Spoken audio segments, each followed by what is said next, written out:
Hello world, I'm Aaron. And I'm Garrett.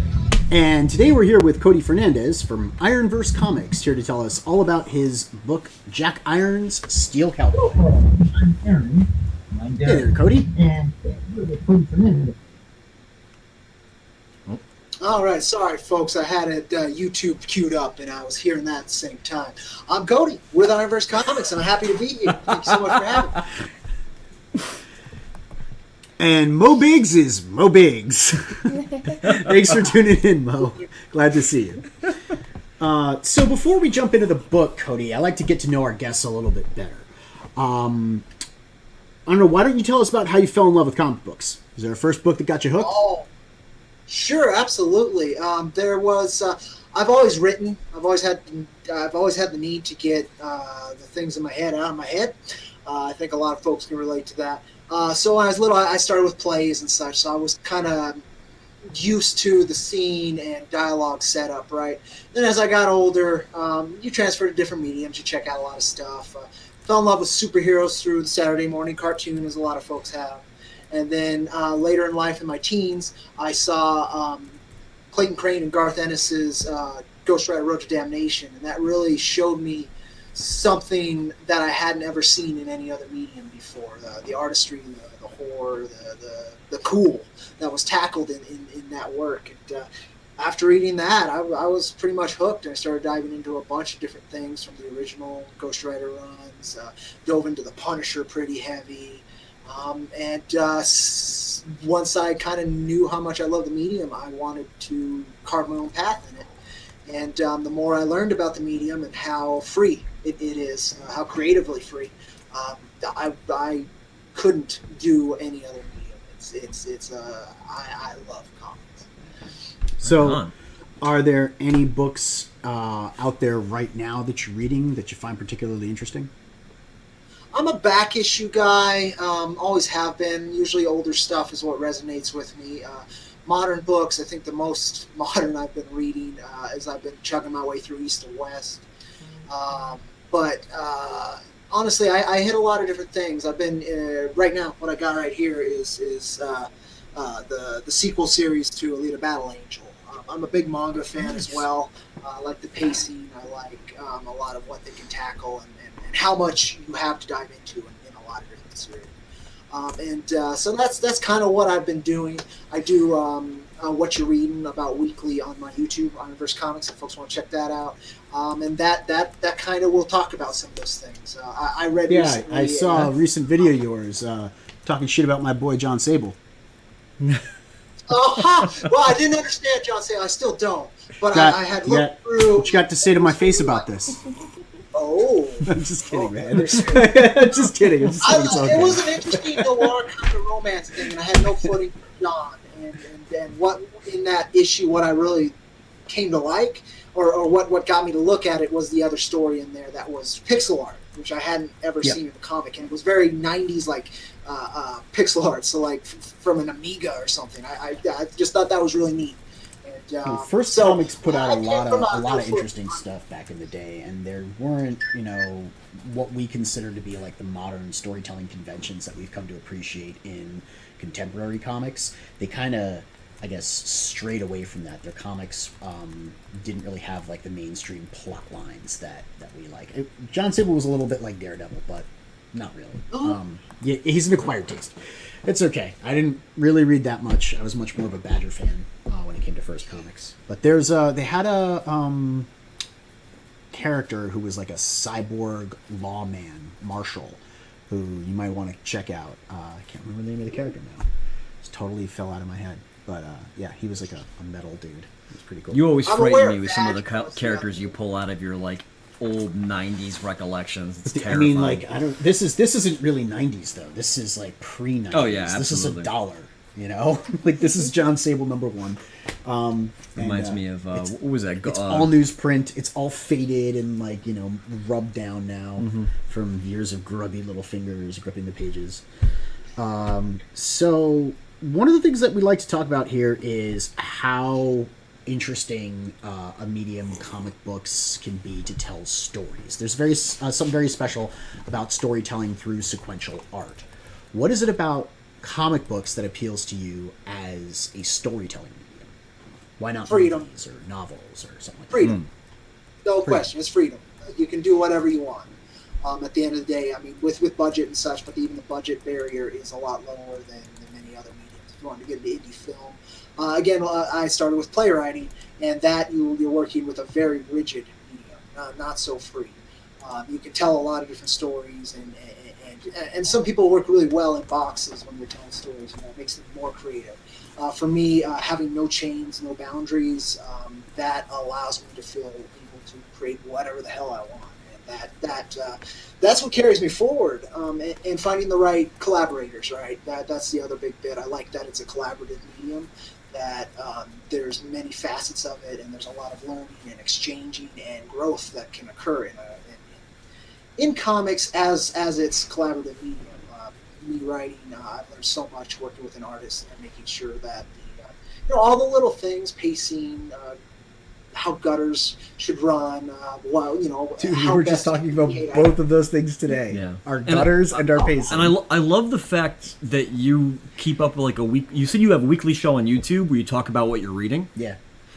I've been starting that more and more. I think I've been doing it for about 2 months now. Relatively. And it runs the consistent. gamut. I mean, I think that's super important. He's right? all over the place with the Like stuff that he reads. if you're It's gonna great. write comics, if you're gonna draw comics, you're gonna do anything, you gotta have a varied diet. You gotta read manga. You gotta read Western comics. You gotta read Euro comics. You gotta find everything, and see what's working, steal that, and use it in your comic. or at know? the very least have checked those things out and Yeah. possibly revisit them. It's like Garrett likes to make the musician analogy. A musician doesn't get better at their music Their just by genre, listening right? to their genre. But then again, I don't know if heavy metal musicians frequently go back to listen to Kenny G to make them better metal musicians. You know what I mean? They'll have encountered Well, Kenny G but- and gone, maybe not mine, maybe check in with it every 6 months. You know what though? You won't know until you try. That's my point. Try. Go right ahead and try. And don't necessarily need to keep feeding the beast with that Kenny G yeast. So let's say hello to everybody in the chat. As mentioned before, we got Mo Biggs and Amanda B. We've got Steve Worster. We've got NTM Comics. Hail Noah, what's going on? We've also got Dean from ComicsMate. And G-Stu. What's up, G-Stu? Good to see you. And Jim Cox. How's it going, Jim? Thanks for tuning in. And Warren. Hey, what's up, Warren? Great. All right, we got a nice house. 10 people up in here. That's great. So, do you have any formal education writing in, I don't know, graphic design, fine arts, anything like that? No, sir, not whatsoever. All of it's learned Unqualified, get out. by- yeah. No. Well, that's the freedom. Make me. Yes! He's absolutely right. Oh no, I'm sorry. I'm kidding. What was that? Push into this medium, and I absolutely adore that as well. Able to learn by trial by fire, and I was very blessed Right. to be. But I mean, you got. It sounds like you have a desire to like go out seek out new stuff, and you're appreciative of the discipline. That's all you need.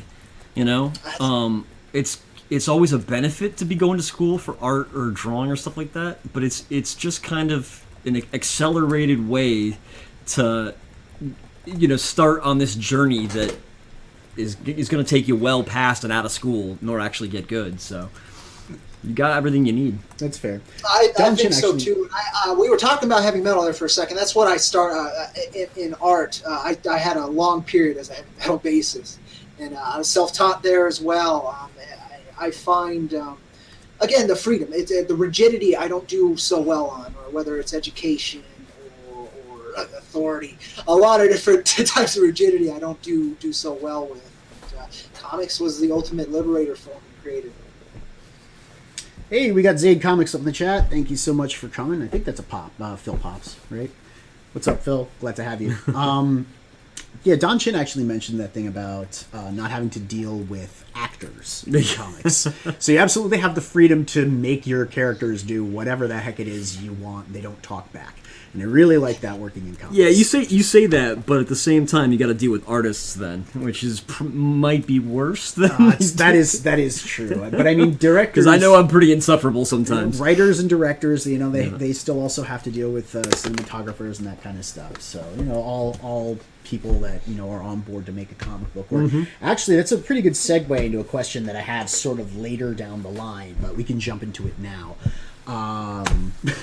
Zaid Comics says, what is this Jack Irons book you speak of? Well, we definitely want to talk about that, but I was going to ask Cody about his creative team. So I'm sorry, Phil, I'm going to make you sit around for a while and wait to get that question answered in a few minutes. How did you put together your creative team? You've got a lot of people on this book. Tenacity, just pushing through. So when I started, so bribes, gotcha. No formal, like there was no path. I started looking up how to break into comics. Everybody kind of looks at that to see what others have done just to get an idea, right? And I found there was a million different people saying a million different things, which meant that you're going to have to find your own path. Yep. So eventually I ended up with a little pocket change due to a few unfortunate circumstances. And I started looking for an artist, and folks I checked out wouldn't help me out. Like if I was offering a low price, they wouldn't tell me that. They just ghosted me. There was no growth. And eventually I just gave up. I was like, well, if I can meet somebody in person, at least then I can ask these questions and learn, even if it's not a fit, right? So I posted on Craigslist way back when. This was 6 to 7 years ago.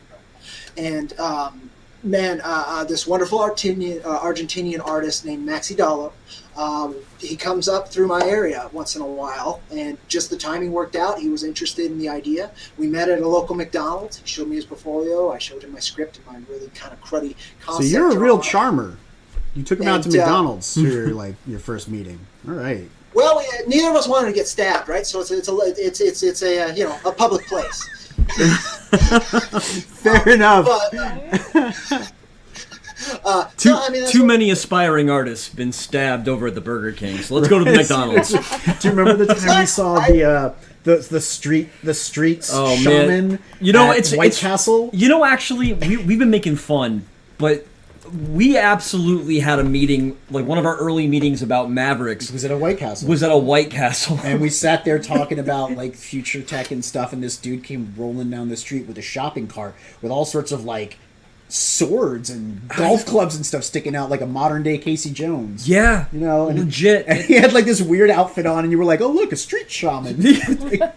All right, yeah. It's a city druid. That was it. It was a city druid. Yes, that was it. Not guarding the forest, guarding the concrete. Exactly. Right? Sorry, that was a complete and total tangent. Just glimpses into our insane past. Phil Pop says, lol, it's funny because I found Maxi through Jack Irons and hired him to draw the silhouette for us, which is a great reference to the comics that Phil Pops is putting out in Lost Pages. No, it's honestly, you've been connected to, or your name has come up with a lot of people that we've talked to in crowdfunding. I think the Flock mentioned something about you. And Nicholas Mueller also had your name in his mouth. So, it's definitely been... Jack Irons has been a thing that we've been aware of since we kind of came onto the scene, late last year, early this year. Looking out into the void and seeing who's been doing what. And you've definitely established yourself. So, was this the first project, Jack Irons, the first project that you worked on? Or had you had any prior experience in the comic book industry? Nope. First project I worked on, I had this idea and personal mental struggles that I wanted to adapt and work through in a physical medium. and Jack was the that manifested from those. The armored cowboy, a little bit of Knight, a little bit of Mad Max, and a little bit of Samurai Jack, but taken to the spaghetti western spectrum instead of the Kurosawa spectrum. A little bit of Eternal Warrior thrown in there too, with like that.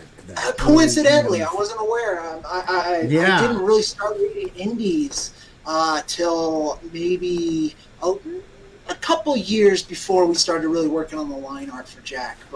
But when I was originally writing it, it was just familiar concepts I wanted to work forward for. And to get back on like the creative team part, I'm just so glad that it resonated with Maxie. It's resonated with a lot of different artists. The icon he is, the iconography that he represents, that armored cowboy bit. And it's just been an amazing journey. How we found our colorists as well was just through, again, just pushing it, just putting it out there into the ether, and then navigating the waters we're given, and being respectful and being productive, and working with the magic we're given. And again, I'm appreciative to be here. That's part of it. And it's been a wild ride. We've definitely, as you said, we've gone through a lot of not a lot of creative team members, but we've certainly gone through our fair share. So to answer Darren Wagoner, what you've missed, nothing you can't catch in the replay, buddy. But glad you're here. Hashtag crackpack, everyday bow. And I think I saw Jake Twister wander on in as well. Oh, my man. Thanks both of you for coming on out and checking out our live stream. So you said you have no formal education in this, and Jack Irons is kind of your first project, but you managed to put together a pretty extensive team. I mean, you have an artist, you have a colorist, letterer, editor. I mean, the book looks outrageously good. Looks really good. I got to read through a couple of the issues earlier today. It's super impressive. But you're a writer. Yes. Despite the fact that I saw your original concept art for Jack Irons there in, I think it was issue 2, you know, the very first time that you sort of drew his design. I recognized what that was. That was a writer's attempt at conceiving of the character visually. Despite your complete and total lack of any experience whatsoever, you learned to write a comic book, and what a comic book it is. How did you figure out sequentials? You know, this is always an interesting thing for me to talk to about with other writers. Really, with Maxie is how we really got it. We've got a pattern where I will write a script, and then he will do pages based on that. But he has total freedom to fix pacing, combine panels, make 2 or 3 pages into a double-page spread. However, it would communicate the ideas better, and then I can rewrite and reinterpret from his work, so that we get a stronger. So when you write, do you write by panel? I do. I write. Do you write like just a general script?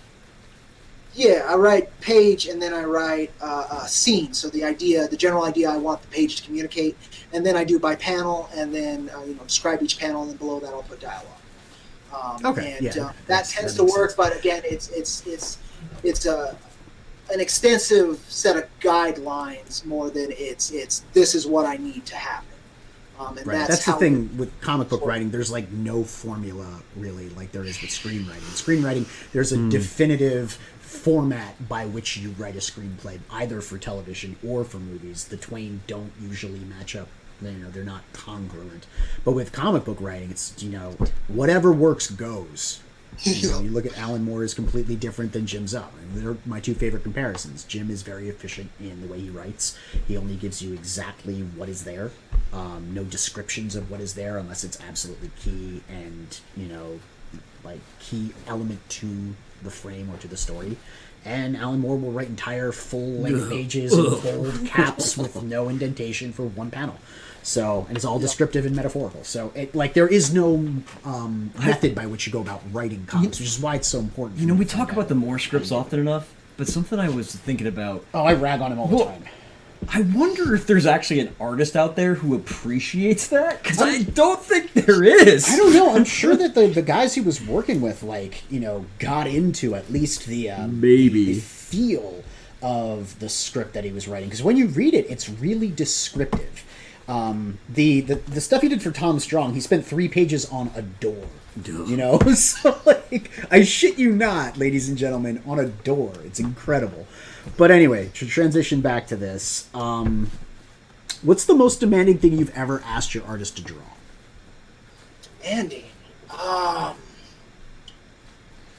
mean, the most impressive thing that he manifests. So I don't really think I put anything like demanding. It's the effort he wants to put in to communicate what he felt I was trying to communicate. So our page 1 in issue 2 is that beautiful destroyed cityscape. Once we applied colors to it, it's outrageous. But even just the line art. The establishing on the second page of issue 2, it's gorgeous. Did you have that one? First page of issue 2, even. With, first with page the of issue 2. Shaman blessing Okay, the 1 second, I'll destroyed bring it city. up. I think that's like my favorite page in that book. It's fantastic. It reminds us of It's our page cool. that Yeah, we shouldn't be yeah. talking about because it'll give it away. I think we did show it once. But it's so that looked like it was really demanding, right? Hyper detailed, that he wanted to really communicate the destruction. And then when we got Stephen Cannon on the colors, he gave it a feeling of magic and beauty, even with this destruction, which is exactly what that page was trying to communicate.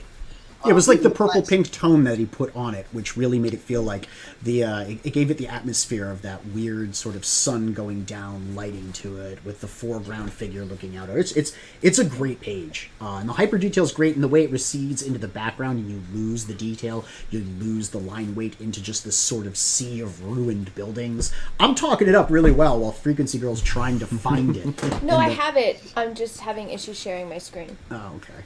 I accidentally opened up. In the microphone. meantime, let's say hello to Derek Clay, who just wandered in the back door. Hey, Derek, good to see you. Glad you're here. Make me big. Make you big? I can't do that. Not You're me. 5 feet tall. Not me, my screen. All right, I'm gonna go big on you go. this. Can you zoom in, please, on the first top panel? Yeah. Just look. Yeah, there. Look at that. Yeah. Ah, wonderful. Scroll So down I a little think bit so you that's can get the something foreground image. Yeah, that he that's really it, right put there. a maximum amount of detail in, right? I think as an artist that was one of his more effort-intensive pages. But I didn't really demand that. It was just a ruined city. A shaman is out blessing and looking upon a ruined city and gathering energy and having a prayer. So, the first page is that what is you prayer. wrote? You just wrote, a shaman looks out at a ruined city, and he came up with this? Yeah, basically. Yeah. That's phenomenal. I love it. Hell yeah. It's our communication. So he's such an extreme talent. Stephen Cannon, the colorist here, and he just had something come out, I believe, an 8-page short in Heavy Metal 306, if folks are interested. So they're moving forward with their wonderful talent. I'm so happy to see that. It's just that they know what they're doing, and they're really at the beginning of their career. So I can't wait to see where else they go and how far I get to tag along a little bit and keep making this wonderful thing. I mean, again, so this is a super detail intensive, right? So I think that was like this page, and then the last page of issue 3, our teaser for issue 4, basically the big panel on that would that also is our teasing of a corporate hellscape. It's also detail intensive, but like I don't know what he really did have the hardest time with. I don't know. But Yeah. What about I think it was things like kind just of like panel hard. count? Have Yeah. you? Because that's something that I'm always interested in. Because when I first started trying to do sequential art, I had a hard time trying to put a bunch of panels in, and I really kind of went on a journey looking at other artists who I admired and seeing what's their maximum panel count, and it's helped me kind of grow. What about you and your artist? How many panels have you managed to cram in, and do they give you any pushback on like, hey, too many panels? I try to be minimalist with it, right? I'm trying to communicate a message as clearly as possible. So if there's a lot of busy work to be done, then that clarity is going to suffer. So we tend to go from 1 to, I think we've maxed out at 7. But even then, we try to, honestly, we average about maybe 4 or 5 at like basic. It's kind of that, I have a lot of manga influence, and manga is about breezy pacing. It's very quick, and it communicates the ideas very quickly, and so that's where I try to take from. We've had like dialogue intensive parts where it's kind of talking heads, and we have busy work in the background, fun stuff going on in the background. So that takes a few more panels to communicate and get the ideas through. But again, the comfort for the reader, pacing are major concerns for me, because I don't want them to lose interest in this very. It can be a very heady read. What we do, it can be very busy and very thought intensive, and if we linger too long, we can lose interest. So again, that's what we try to do. Now, I've seen a lot of good, the 9-panel standard that some people do. That's a little boring to me, but it can work. Yeah. I've seen an indie book that did, what was it for? 16 panels is what it was. I saw somebody do it, and it worked for what they were trying to communicate. But honestly, I like big, wide, beautiful panels. So usually less per page allows that, and can communicate the ideas just as clearly. Nice. If not yeah, a lot of the action sequences that we've seen have gone like up to 11, 12. Frog G and I were just taking a look at a book called Auto Murder, and they had a 11-panel page like effortlessly as far as the fight sequence. Your fight sequences are great though, because it's not a whole lot of action to action to action. You use action as punctuation in your storytelling for fight sequences. Like when he jumps on the robot, it's one thing that happens, and then he shoots it in the head and jumps off. So if anybody watching who plays along can take a shot, because I just got Daniel Warren Johnson's new Beta Ray Bill 3, and it's phenomenal. Running tally. One thing that he does that I super admire is he somehow gets dialogue pages where he'll have 11 boxes of dialogue that he crams together, and he'll sneak in little panels of just like somebody slamming a beer down, or or just a panel of just a sound effect, and then he'll treat you to like a few pages of like 3-panel action where like it's like a huge hit, some dude getting cut in half. I know, Noah, I know. And then immediately slams on the brakes and gives us like some exposition, and it's really readable, and I love it. And I'm constantly reading his stuff, trying to figure out how I can get better to do that. Give my writer the freedom to do 11 panels, and then suddenly take back the reins and do like a giant like drawing and make that really feel crunchy and visceral. And it's funny because I hate going over pages when I write scripts. Do you know what I mean? Like I want to try and convert a page of comic or a page of script to a page of comic. I don't like doing 2 pages of comic on 1 page of script, or 2 or 3 pages of script for 1 page of comics. So drawing 11 panels or fitting 11 panels in can be a daunting task to try and fit within a certain time frame, so that you're not going through page 12.1, page 12.2, etc., etc. Yeah. Anyway, we have Riser Man in the house. What is up, Neostar? Thank you for showing up. I guess, what's the most enjoyable thing so far that you've experienced working with this particular artist? Oh, just when you get pages back, right? And it's this manifestation of your idea, and then some.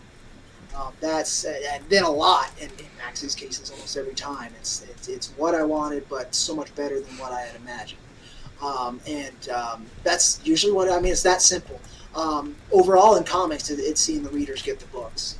But in the creative process, it's getting those pages back, and each step, right? Getting the line art back and actually seeing the thing manifest into that form of artistry I can't do.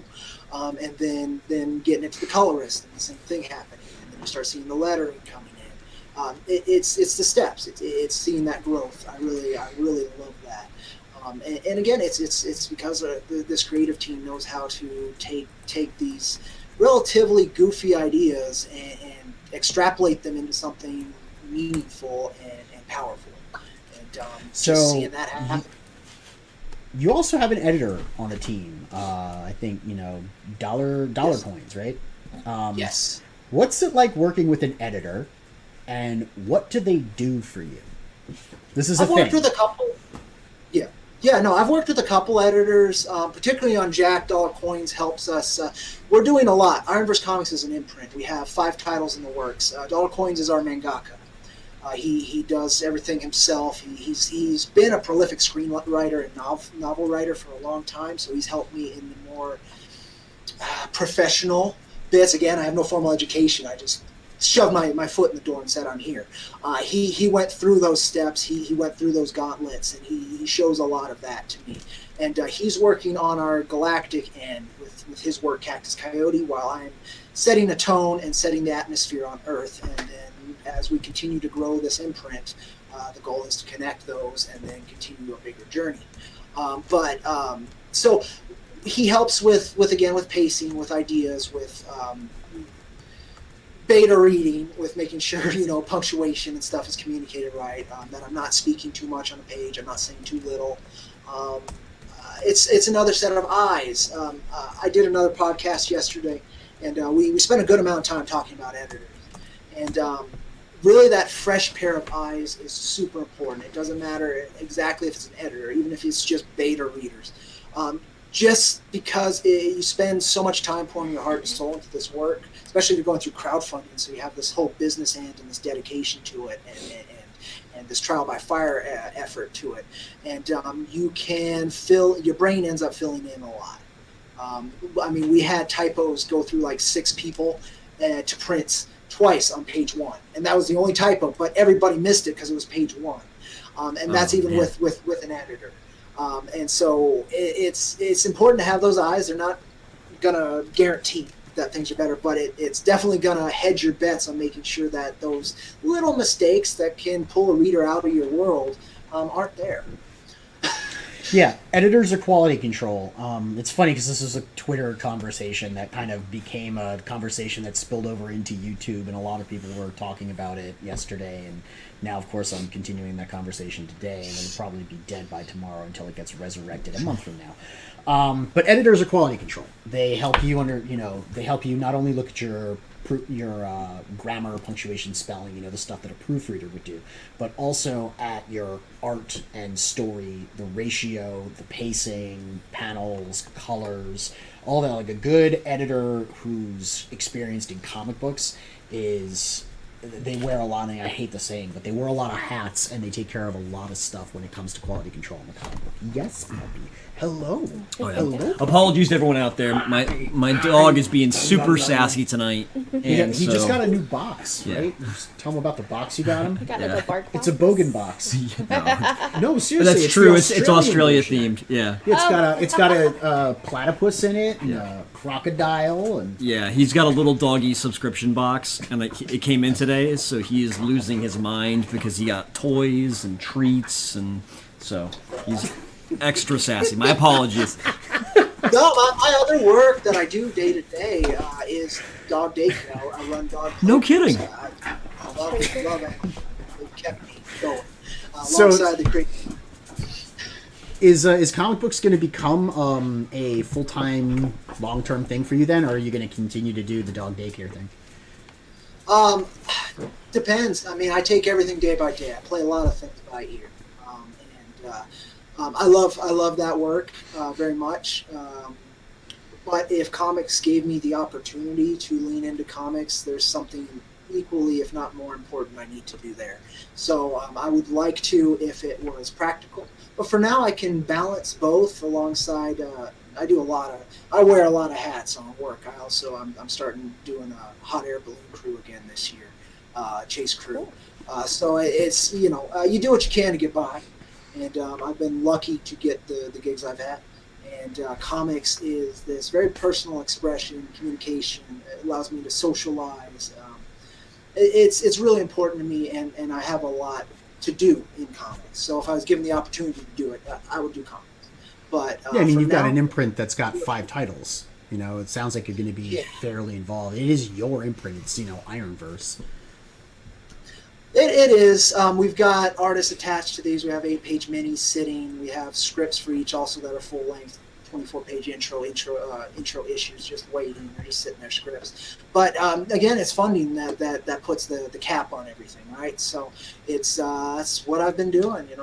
Is working on getting the funding, like I am tonight a little bit, and just keep leaning into it and seeing what kind of tools we can make and utilize and get better tools and keep utilizing them Going and too seeing how fast. far it can grow and where things land. It's true. You know, export is a important part of this. Just don't get hit too hard on shipping, Steve and Mo and DWAG. I hear that Critical Blast allows us to import stuff, but not export stuff quite as easily. Dario's here. Hey, Dario. How's the love life, my friend? I got pipelines in Australia. I take 10% cut off the top. Well, 10% ain't that bad, right? Jake says, Cody, can you tell us about Ironverse being hosted on Global Comics? I was going to mention that later at the end, Jake, but fine. You want to cut to it? I haven't even... No. You know what? You wait your turn. We have to talk about Jack Irons. I promised Phil Pops earlier that I would talk about, the comic book and, that before we get into your distribution stuff later on. So why don't you tell us about Jack Irons' Steel Cowboy? There is a lot going on there. The backstory and content unfold actually over millennia, despite it being set primarily in the future. So what can you tell us about the world of Jack Irons' Steel Cowboy? Who are the protagonists? What's the conflict? And why should I care? All right, well, the first 3 issues are broken up into introducing you to Jack as a character in his mind. The second issue is broken up to introducing you to Jack, part of his journey, and the history of the world. It's the world building. And then issue 3 kind of taps that, shows you a little bit more of his personal, more recent history, and starts him on his journey. So that's our origin is in there. But to put it real short, we have... it's originally 4 pillars. So when I was coming to terms with these things, the ideas I need to get out of my head. The Four Horsemen were the most easily recognizable icons I could apply, and they permeate all of Ironverse Comics. They are the main villains. They manifest in a lot of different forms. They manifest on the galactic scale. They've manifested on the Earth scale. And the entire world, the entire universe, the entire imprint revolves around dealing with them or interacting around them or dealing with what they're doing.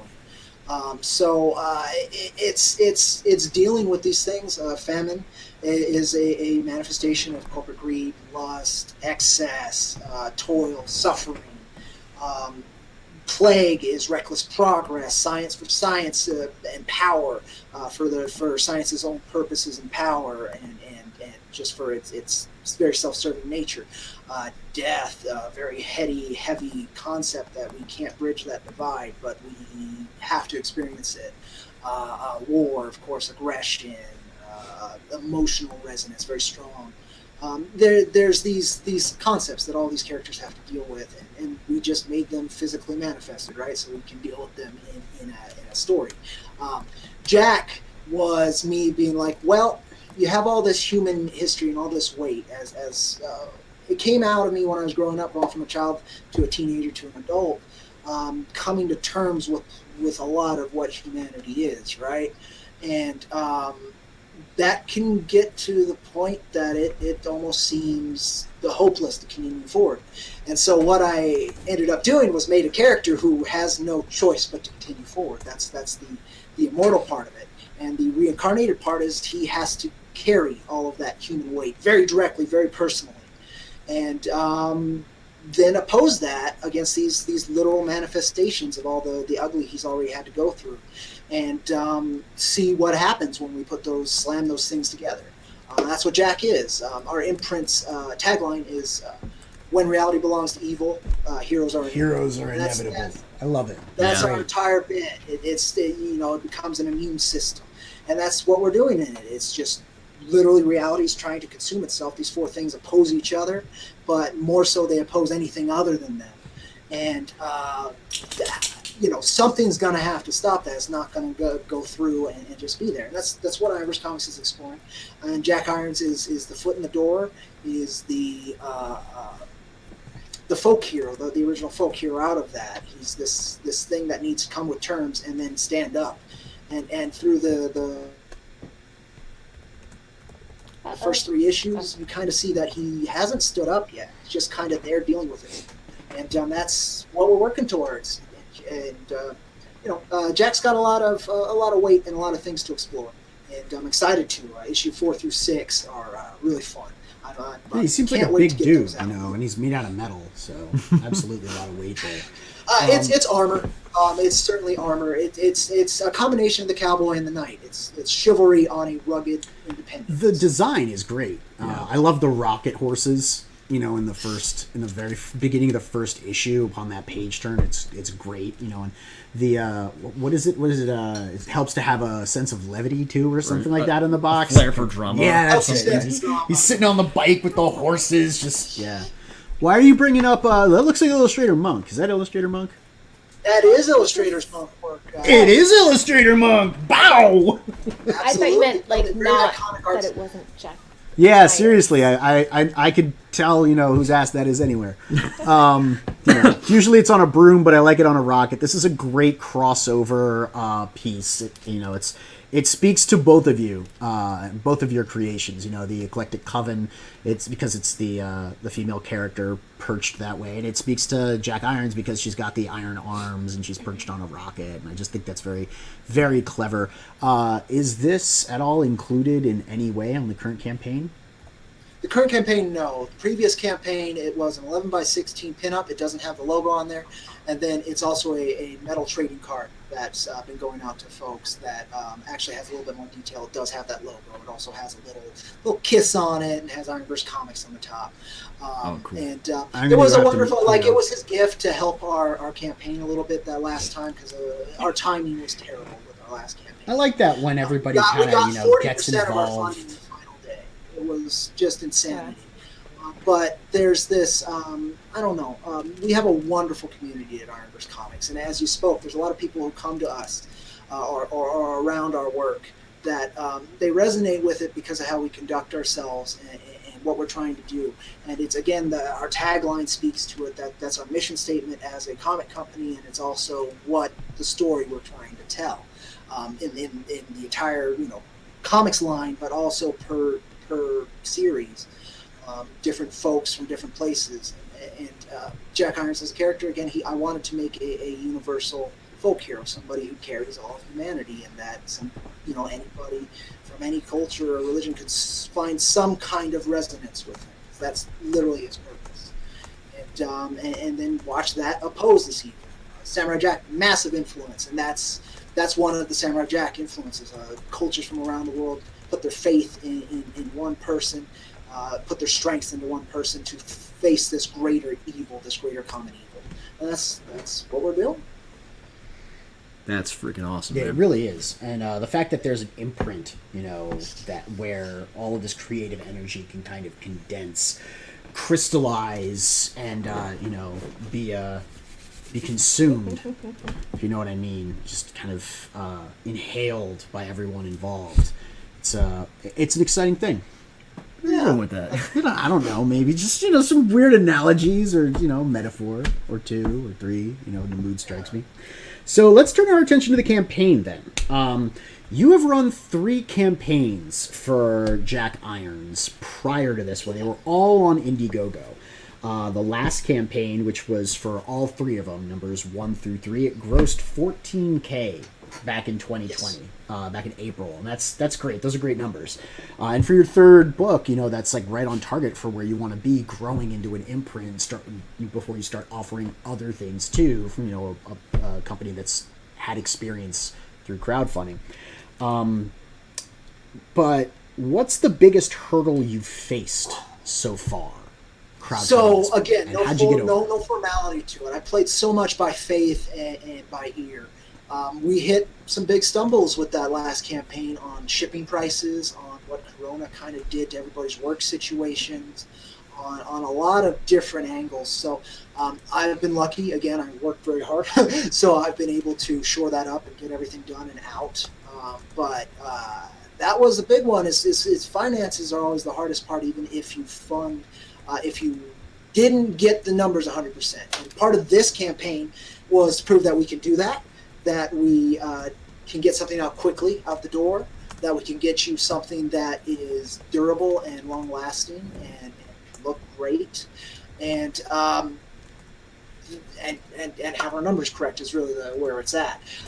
Just to prove that the wheels and the machinery can actually turn proper instead of just being forced into place. Which I'm lucky I've been able to force it into place again and again. Our first campaign was before I joined social media. We got $10 and failed. After the full length of an Indiegogo campaign. And then the second one, I joined social media. I took that dive. I was very shameless in promotion, and it was good timing for people's awareness on indie projects. And I took advantage of that, and I communicated respect and adoration for the medium, and people latched onto it and helped support us. That's how we found a colorist. That's how we found a publisher that allowed me to offer print issues, which that campaign was only to fund line art for issue 2, just so that we can continue. We, again, just seat of our pants. We've been able to do this by the seat of our pants and by taking advantage of the opportunities that we've been able to manifest. And just keep going. And there's been a lot of stumbles because of that, but those stumbles are lessons we've been able to integrate into every future endeavor. And this is our latest, trying to make sure everything's shored up, knowing that people don't have to wait for anything but really printing. In fact, the folks getting digital don't have to wait except for anything but the campaign to close 100% funded. Do you want to bring up the thank you page? And we're getting a new cover for it as well. That one's... Maxie and I have had a hard time really nailing what we want on the cover, so hopefully before the campaign ends, so in the next couple of days, we'll have the line art for that new cover to show folks. I'm really excited to be able to. But we'll see. We'll see either way. That line art will manifest in some form as a poster or as a pen-up or as... So this is a thank you letter that you included at the back of issue 2 to the backers who helped get you to, what was it, 278% of your goal on your Indiegogo campaign for Jack Irons number 2. This, I thought, was a really remarkable and wonderful letter. I just want to read out a little bit of it here. Now, even with only these first 2 steps, you amazing folks have given so much wonderful talent and a place to showcase that skill and share it with the world. You've connected me to peers and peers, I can't read, and giants in the industry I can't make it bigger. that produce the art I love, and you've all continued to brighten my day with your engagement with myself and our works. Thank you. This cannot be understated. So you have a real appreciation for the backers who came in and made this thing absolutely real and brought it, to fruition. That said, you ran into some issues, like you said, on the third campaign. And now you're crowdfunding Volume 1, which is effectively issues 1 through 3 bound together in a very sexy hardcover and also digitally. And you're doing it on Kickstarter. The 3 prior campaigns were Indiegogo. Is there any particular reason that you're migrating platforms with this, or are you just trying to cross-pollinate? Cross-pollinate is a good way to put it. We're trying to see, I really wanted to see what would happen, right, with a different platform, with a different audience, with the bigger platform and the bigger audience and the different groups, because they don't tend to cross over as much. So it was kind of starting from the beginning as well, which we've been feeling very much through this campaign, which has been humbling. I've been very glad to. As you said, I like to say the best of the Weird Space West, which is our little arrogant claim. It's made by you folks. We don't have this energy, this funding, this ability to produce and share these works without you folks. We have the talent, maybe. We have the channels and the earned education to do it, but we don't have the energy. We don't have the power to do that without you folks, which means... And even then, once you receive the issues and you're reading it and you're understanding and engaging with the work, that's half of what the work is to me, is the reader's reflection, is that communication. And, none of this exists without that support. It's just not something I could personally do. It's just not there. We've been able to pay our creative team above industry standard, which, industry standard isn't amazing, but we've been able to, make it worthwhile and worth their talents. And for young creators to have a standard like that values their talent is very important to me. And I hope heavy metal took care of them to that level. I have no idea. I'm just... all of that again it's only because folks like you folks give us the time of day, and then lend us your faith. I mean, putting that money towards a crowdfunding campaign, you aren't promised jack shit, but you know we certainly respect that, and we know what it means because it literally puts food on my artist's table and for his family. The Kickstarter campaign currently has grossed around $4,200, and it's got 9 days left to go. It hasn't met the goal yet, right? And Kickstarter's the thing where, like, if you don't meet the goal, you don't get to feed your artist, or something like that. We ran our Indiegogos that way too, all or nothing. I don't want to take money and not be able to do anything with it. Right. I mean, like, you still have to fulfill. You still have to fulfill the campaign to some degree. Exactly. If you don't make enough money, you can't do anything with it. So yeah, I had all or nothing on Indiegogo as well. Either we made the money to make the thing, or we didn't. you know, and so that's a flexible goal. You're gonna put it out regardless. You're just asking for money to help fund the process or something like that. And different projects can adjust and work with that. Ours certainly can't. So will you be bringing the hardcover collected volume over to Indiegogo afterward, or because you did 1 through 3 on Indiegogo, are you gonna wait for more content before you bring it back? Do you plan to return to Indiegogo? How's this gonna work? Okay, so my plan, and if this went perfectly with no hitches, is what I would want to do is fund the floppies on Indiegogo. So we'd work for issue 4 and maybe a new set of printings of issues 1 through 3 to go with it with new covers. That's what we do to differentiate the printings for in case any collectors or speculators end up getting interested. I've seen what happens to an indie comic when they do not make their printings clear, and it's not fun. That's part of it. So what I want to do is manifest, I would love 4 through 6 on GoGo, and then we do a volume 2 that collects them on Kickstarter. And that's how we would go back and forth between these collected editions on one platform. So floppies on IG, volumes on Kickstarter, kind of to cater to the crowd that does things less frequently, but in they like more collected volumes, I guess. I don't know. Yeah, and throughout that whole process, we'd be offering, like we kind of are now, floppies straight through our publisher at Wicked Publishing. So folks because it's also available on the Ironverse webpage. Yes, absolutely. Ironverse Now that actually is going to bring me into another question. So it's the book, at least volume 1, is also available on Comixology, and the Kindle version issues is 1 and available. 2. Issue 3 has not been released publicly because we haven't finished giving it to all the backers yet. The digitals have, but we're waiting till that. So you're not going to go to Walmart before you get stuff into the hands of your backers. Gotcha. That's a good. That's a good practice there, right? No, I don't. Very, very much the counterculture. The entire purpose of our work is to fight against a mainstream negative culture, and so I would love to get our work out to more folks, but the channels, I would much rather go through mom and pop comic shops than So are you going to move into distribution? Are you going to try and get your stuff out there? Because the Kindle version is also available on Amazon digitally, but you're not selling any of the physical stuff on Amazon. You're selling it through the web store, right? The percentages just aren't there, and our print runs are kind of they've been minimal, and they haven't had 30%, like just outright, right off the top. It's like, whoa, really? Yeah, and if we're not making more numbers anyway, and even with what I've seen with Kickstarter, this passive awareness isn't guaranteed, even with these big platforms. It's smart to play your cards close to your chest to make sure you have room to grow and adapt how you want. And we'd much rather just split it between my publisher and myself than a publisher, myself, and distribution. Though we do want to get to comic shops, and we've had comic shop bundles the last 2 campaigns, including this one. And we've gotten middling response, but it's getting there. It gets a foothold, and if it actually sold well or gets interest, then we have a channel open, right? Big legendary story that's always super inspirational is how Jeff Smith got Bone out there.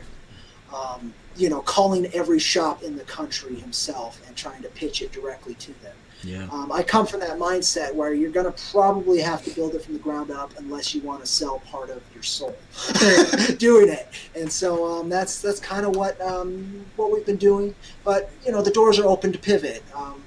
We want to make money so we can keep going, so we can keep making these things and make sure that these artists are taken care of and grow their careers and enjoy what they're doing. And it'd be nice for me to make something one of these campaigns, but what I'm making is this manifestation of this wonderful art, and that's. Really I feel you, bro. I feel you 100%. We need to make money so that the artists are well taken care of and can have a career. And one of these days, I'd like to maybe see a return. But the real reward is putting the work out there and having the fans enjoy it and seeing your stuff in print, because you and I can't draw to save our lives, right? Exactly. Let's answer Jake's question from earlier, which Frequency Girl's been kind enough to put back up on the screen. I thought you did that. I did that. I was just crediting you as having done something. I did this that. broadcast. Yes, I'm wonderful. Could you tell us about Ironverse being hosted on Global Comics? You see, when I lie to them, it's to make you look good. Yeah, sorry. So I've checked out a lot of. We started digital. I started on Topis with the black and white that I lettered. That was terrible. And eventually on Reddit, when I was posting it, we found a letterer who was like, your lettering's terrible. I'll do it for free because this is really cool. And so now the current version on Topis that's black and white that folks can read is his lettering. Wonderful work. But so I'm used to the digital, kind of trying to get the word of mouth. In fact, I think that black and white digital is the only reason I got a foothold, is because I wasn't just talking shit and showing pin-up images and concept stuff. This was a real thing you could read. So that's always been important to me. And we went on, I believe it was Comics Central for a long time, which was another grounded, not Comics Central. Oh, God, who were they? It's been a while. It was another kind of grassroots indie digital website that we were on for a while. I think we're on Drive-Thru Comics now. We're on Comixology. We're on a few different platforms now. But Global Comics, I saw coming in with a few different goals that I really resonated with, and how they carried themselves was something I very much wanted in on. They came from a position where manga and webtoons and a lot of these indie works, they really are indie works, are kicking some ass. What they're doing, and the more rigid standard of publishing, even digital, is not as much as it could, right? It's just not hitting those. And they watch Shonen Jump do their app, $2 a month and you get everything. Crazy amounts of pages that Western just can't keep up with. And they're like, well, we need to do something for the indie, and we need to do it the best we can so that we can keep up and actually put up next to these things. And I've talked with the CEO, I've spoken with these people, and they really... they love what they're doing, and they have great intent behind it, and they have the work ethic, and I've seen it continuously rolled out, that they believe in the creators. They've put creators first over readers at this beginning because they need the content to even reach readers. I just like how they carry themselves, and so they have a lot of different options in how you do it. You can subscribe to them like you could Jump, and then what you read, that subscription fee is broken up between the creators you read, which is kind of neat. And of course Global, they take their cut. So I like that, pretty good, and they really do put a active foot forward with promotion that even a lot of full-on publishers don't do. And for indie creators, it's usually you putting your promotional energy forward, and you only have so much time in the day. So any kind of assistance that's done professionally there is wonderful. We got I think 3 million fucking views on one of the Reddit posts they did for us on r/sci-fi, and that allowed more interaction with the IP, more IP awareness, and being able to offer it free, or offer the first 10 pages free, or offer the first issue free, to hook people, I think is a great bit. And again, I try very hard to work with folks that I can see what they're doing, and I can see the earnestness in what they're doing. And Global Comics did that for me, and I saw something that was small enough that I could help them still, but had enough power and intention and drive behind it that down the line, it could be a very, very powerful medium for independent creators. Oh yeah. Cool. Let's look at the campaign. I'm glad that you answered Jake's question. Yeah, I hope I did. I hope. We had another question about the. Well, they were busy talking about meth and bronies and all sorts of other stuff in the chat. I'm not quite sure what was going on. No, I have been watching chat, so you folks have fun with that. Dario. Oh yeah, Dario wanted to know, can you get the previous books anywhere? I know on the Ironverse website you have the books available, but I don't think you had 2 in stock when I looked, which is why I we didn't haven't order the reprinted bundle. issue 2 yet. We do have. You can. This campaign is our previous works. It's 1 through 3 bound in a single content, and you can add on. We had another random stumble dealing with this printer. We ended up with 1,500, so 500 each issue, misprinted issues that are readable but not up to our quality standard. I've discussed this on my channel. If folks are actually interested in the nitty-gritty of it. But suffice to say, we ended up with those. They were supposed to be sent back to the printer and destroyed, but due to a lot of weird shenanigans, the printer said just keep them. So we're also liquidating those a little bit through this campaign, and we'll be liquidating them through Wicked's website at a huge discount after this campaign and after we've fulfilled issues 1 through 3, the actual good prints to all the backers. And so there's going to be a lot of ways to get a hold of them as a reader or as a collector, either version. But this is our previous works. You're not going to be missing anything if you snag this hardcover. But if you want to just buy issue 1, I think we have a couple in stock through the Wicked store, and I think they're $4 a piece plus shipping. Well, it's nice to have the floppies. I appreciate you running the volume though, especially with the hardcover, and I'm looking forward to backing this. So why don't we run through the tier? Yeah, go for it. I was just going to say, if people are familiar with iconic comics work like Soul Finder and Common America, we're working with the same printer. If you receive their latest hardcovers, it's going to be of a similar quality. Yeah, we just got Common America. It's over there. I haven't opened it yet because I'm behind in my opening again. And I still didn't do an unboxing video because I opened it all on Red Valkyrie on, Friday nights. But, yeah, let's take a look at your Kickstarter campaign. Can we look at the primary tier? One of the problems that I have with Kickstarter is all the tiers are in this tiny little column on the right-hand side, and they're very hard to read, and you have to actually expand them individually to read more about them, and I just hate that format. So there's no pitch. Tell us what tier to look at. One of the things we want to do with this campaign is cut the fat. That's almost on every circumstance, on every level, from the budgetary standpoint to production standpoint. We wanted to cut all the fat. Our previous campaign, we offered figures, metal prints, metal cards, 6 different pinups, whole bunch of, it's not nonsense, it's wonderful creative manifestations that I'm so happy to be able to share with folks. But it was busy. It was a little too much. This one, again, we wanted to do something direct and professional and easily put out.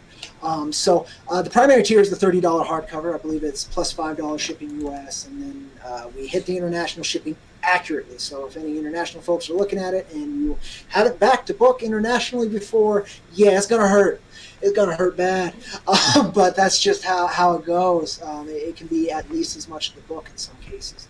Yeah, it's funny. Yeah. People have said that Kickstarter shipping is easier to deal with than Indiegogo, or that like Indiegogo overcharges for shipping, and I feel that that's not the case. And this is perfectly, in both cases, in my experience, proof of set that. The shipping price. So yep. I don't. So I don't see how that would be there. How that makes any sense, right? Yeah, yeah. So, and that was one of the problems last campaign too, is that international shipping. I think at most they charge $25, which can cover a lot of countries, but not all the countries that backed us. So I'm eating some of that as well. So that's this the right way to do it, though. As much as what was that? I don't know. It sounded like thunder or something. Thunder or the dog? Yeah. I don't know. No, it's thunder. But I appreciate that. Like setting international shipping standards at kind of a standard international shipping cost, even though it's high, and then getting that like one outlier where they want it in Madagascar. Bad example because no one lives in Madagascar. But like, and that one's 47, and you eat that expense in shipping. That's just the classy thing to do as the creator.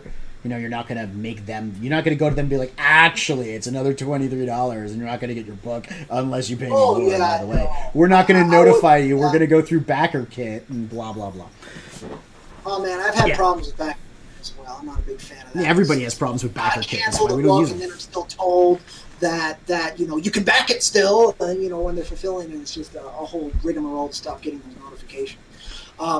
It's interesting. I get how that's easier on folks. Like, again, without my publisher, actually having to fulfill these books myself, that's a lot on my plate in addition to all my other work and then this work. So I've been blessed with the publisher. Our first campaign, they took care of the printing costs and the shipping costs, and we wouldn't have been able to get those books out to folks without that being their gift to our project and what we're doing. This last campaign, we did not expect that, and so I tried my best to make sure I had the numbers down, and then they were close enough. It was close enough for me to make up for them, but definitely were not what they needed to be. But both those campaigns, we did do a flat international shipping rate, and that did help because some places were less than that, and some were a little more, and sometimes that gap was made up. So it again, seat of our pants with enough to manage. This one, I wanted no longer seat of our pants. We know what we're doing, we know where we're going, and we're going to get it done.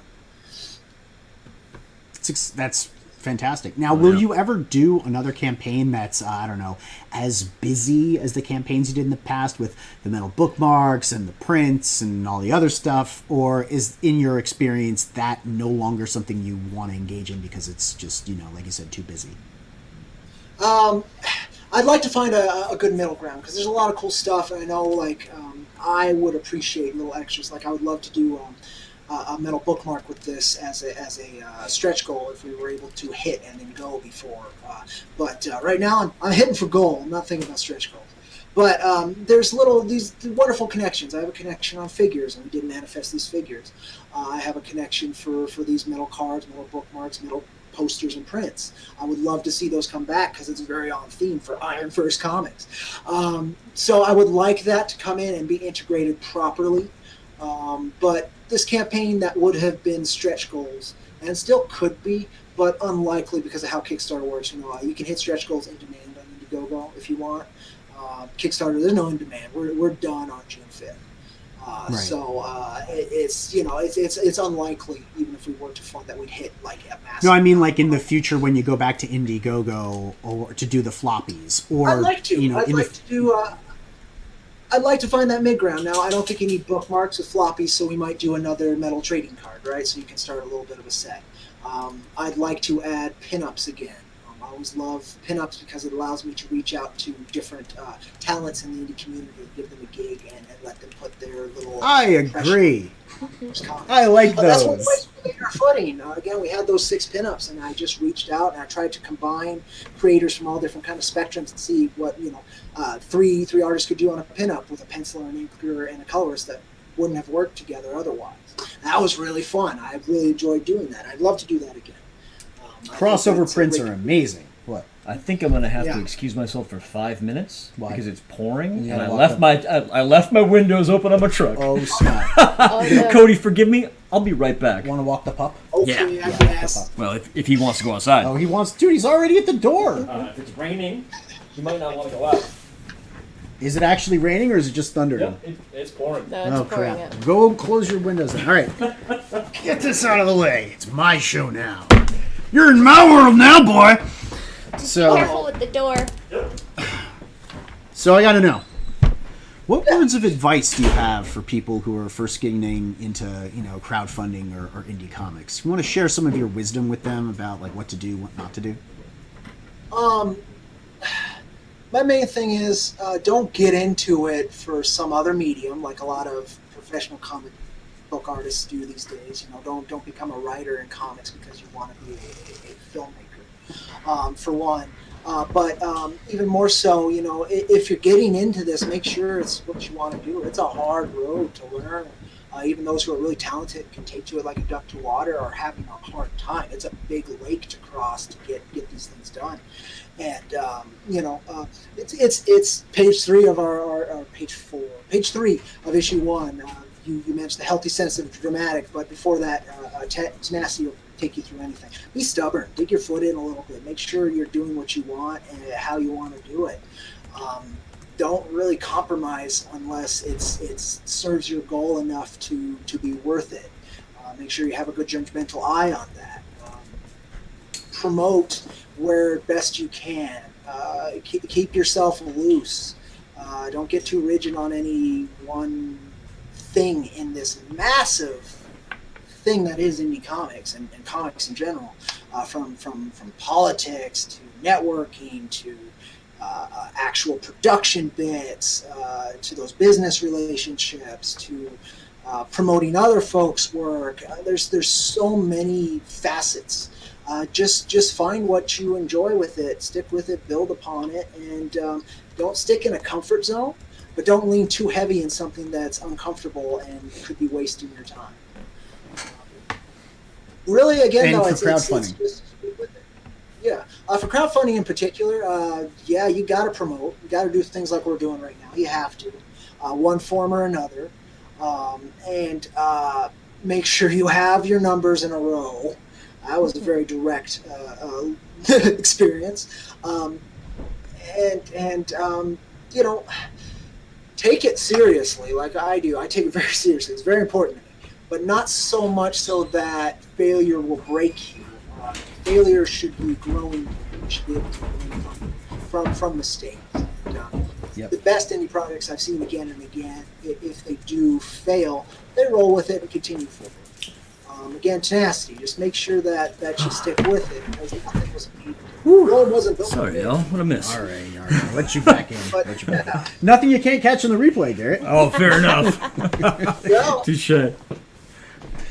I'm glad that you didn't say something like doing too much at first, or making too much merch, or like being too ambitious with your project and trying to fill your campaign with way too many things to appease too many people, or going way too big your first time out. It's good. I'm glad that that's either not wisdom you've gained or something you want to share with first-time crowdfunders. Makes me very That confident. was Thank you. wisdom. Issue 3's campaign, definitely the too many things. Oh, so I'll wait till my third time around. Gotcha. All right. So we'll figure it out Ambition, then. though, that's a big one. You can be very ambitious, but know how to do it step by step. And that's what we're doing here. We're extremely ambitious. This is a lifelong journey if we're able to, with a lot of content to come. But, it's going to be step by step. You've got to be putting a part of a brick, maybe not even a full brick at a time. And you have to be patient. So, can you give us any indication? I know you said there were like 8-pagers and some full scripts in the works, but with the crystallized talent that you have over at Ironverse Comics, what do you have in the pipe, if you don't mind my asking? Well, right now we've got we entered the 42-page Cactus Coyote manga to the Shonen Jump contest. And that's readable through ironversecomics.com. It's a free read. You can check it out if you want to see what we're doing on the galactic scale. We've got a 55-page reintroduction of Cactus Coyote. The Name is done. Is done. The storyboard, I guess is what you'd call it, is done for that. So that's just waiting to get inked by dollar coins. So folks can look forward to that. Some more Cactus Coyote content. We've got an 8-page short of Stephen Hugh, the Golden Monk. Which is the more Eastern take on Ironverse Comics. That's cool. Pat Nod, which is, again, waiting for funding on all of these. We're just waiting for funding. We have Lady Silverado, which is War's Sword is the subtitle on that. She is the daughter of War, his attempt to grow beyond himself. And that's sitting with Carl O'Rowe, again, waiting for funding. We've got Tracker Top Predator, which we wanted to stick in the back of issue number 3, but we did not hit that stretch goal before I decided I need to pull the plug because I'm just digging a bigger hole. It's not actually filling up and making it easier for me. So at 14K, I closed the store just to make sure that we didn't dig a bigger hole. So we'd like that to manifest. UC Tracker, he's introduced in issue number 3. He's Earth's top predator, and he wants to become the top predator of the galaxy. So you get to see him kind of grow through that, and that's sitting with our letterer, but also very talented line artist Vincent Rush. We're just waiting for funding on these different angles, and this was part of this campaign. If we were able to fund beyond the goal, because I set the goal what it would need to fund, new cover and printing and shipping. If we were able to fund past it, we would start putting that money towards issue 4 of Jack. If we were to fund Crazy, we could do Volume 2 of Jack. If we were to fund beyond that, I'd love to do an Ironverse anthology, which collects those shorts into a single pitch issue of Ironverse Comics. But yeah, I mean, we've got a lot of different things, just kind of sitting and waiting for the right timing. I don't even know if it's really funding so much as stepping through time correctly. But we'll see. We'll see. Cool. All right. So, do you want to let everybody out there in TV land on the internet know where they can find you? Ironversecomics.com has, at the top of the page, has all of our social links for Patreon, all our campaigns, where you can read stuff. Everything's there. But at Cowboy_Steel has been my strongest platform on Twitter. I do the most interaction there, and I really appreciate that audience. YouTube, Ironverse Comics, of course. We do a lot of fan interaction. I do Let's Plays just to be available and to talk to folks. I do mini comic reviews I call Ironverse Quickies, focusing primarily on the indie scene, particularly crowdfunded when I can, where I try and gently tear things apart, because again, we were talking about that editor's eye, and a lot of crowdfunding, it's a very personal endeavor, and a lot of people don't want that construction. What was it? It was the art of peace we were looking at, right? Mm-hmm. There's a quote from Morihei. Yeah, where it's talking about how, don't hurt things or destroy things, because then you let, what was it, malevolence into your heart? Maliciousness. And that's not how you create things. Yeah, I forget exactly. Butchering the art of peace. Dario wants. I respect that. You haven't read it well enough to make it a part of you yet. That's but true. the idea is let go of what's unimportant and don't concern yourself with that which you shouldn't get worked up over, because when you do, you let maliciousness just a writer in your heart. Dario wants to know if he can write for you. Well, we've actually had one person who pitched, and it was such a good pitch. He's if we manifest the Golden Monk series into an ongoing, he's on it. But the goal, again, Ironverse Comics, is this thing I want to be much bigger than what it is currently. And my hope would be is to make another folk hero. Now that's really arrogant. But the idea of that at the end of the day is to pass it on. I don't want this corporate control to direct how this character is told. So at the end of the day, once I've said what I need to say, I want to release it. I want it to be part of the public domain and people to absorb it and tell what they want. That's way down the line if I'm blessed enough to continue to do it and to actually carve the footing it needs to do that correctly. But down the line, there is 100%. I cannot write 5 ongoing series. I can't, and the universe is big enough to contain 20, 25 titles, at least. Honestly, we have infinite story potential in what we've done. And it's just a rigid guidelines we call the Ironverse Compendium, a writer's Bible, right? So you just need to follow that. But at the end of the day, yeah, but currently no, because we don't have the energy to make it worth your time. Right now we're still building that footing. Don't worry, Dario. I'll take care of you. There you go. Submit to me. I'll take a look. All right, so I think that's all the time we've got today, ladies and gents. Don't forget to like, subscribe, click the bell for notifications, and tune into the frequency. We'll see you next time. Peace.